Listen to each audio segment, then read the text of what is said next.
নমস্কার, আমি সুপ্রিয়া। যেমন প্রতিদিন আসি, কিছু কিছু আপডেটস আপনাদেরকে আমি জানিয়ে থাকি, তেমন আজকেও থাকবে। আজকের আপডেটস আপনারা সকলেই জানেন যে অমিত শাহ বঙ্গ সফর, অর্থাৎ বঙ্গ সফর ছিল এবং তিনি একদিকে দক্ষিণবঙ্গ তো করেছেন, তার পাশাপাশি উত্তরবঙ্গেও তিনি সভা করেছেন এবং মেইন একটি বিষয় যা ঘুরপাক খাচ্ছে, আমার মাথাতে ঘুরপাক খাচ্ছে, তা হলো অনুপ্রবেশকারী।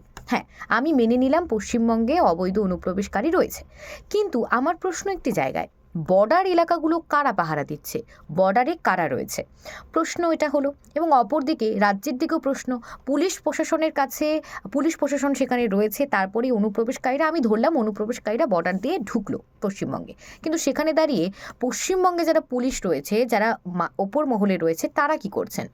এই অনুপ্রবেশকারীরা, আমি ধরে নিলাম এই অনুপ্রবেশকারীরা কোনো খারাপ কাজ করতে এই পশ্চিমবঙ্গে আসছে না, তারা এখানে বসবাস করতে আসছেন, তারা নিগ্রহ হয়েছেন, অপর জায়গা থেকে এখানে বসবাস করতে আসছেন।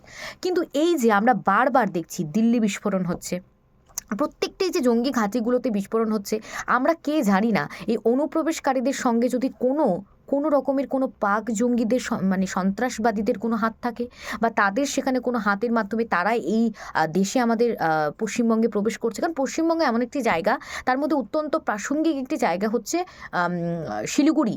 শিলিগুড়ি যেখানে চিকেন নেক্স বলা হয়, সেই চিকেন নেক্সে যদি আঘাত আনে, কারণ সেটা আমাদের মূলধনের মতো বলা হচ্ছে, সেখানে দাঁড়িয়ে যদি গাফিলতি কেন্দ্রের দিকে হয়, গাফিলতি কিন্তু রাজ্যেরও রয়েছে। কোনো পক্ষপাত না গিয়ে এটা একটা স্বাভাবিক দিক তুলে ধরা হচ্ছে। আমরা শুধু অভিযোগ করি, অর্থাৎ প্রত্যেকটি রাজনৈতিক দল একে অপরকে অভিযোগ করে, কিন্তু আমরা কোনো সলিউশন বের করি না। অর্থাৎ এই বিষয়ের উপর সলিউশনটা কি? আমি প্রত্যেকদিন আসবো, বিভিন্ন বিষয় নিয়ে আলোচনা করব। ভালো থাকবেন, সুস্থ থাকবেন, আর আমার সাথে কতটা আপনারা সহমত তা কমেন্ট বক্সে অবশ্যই জানাবেন।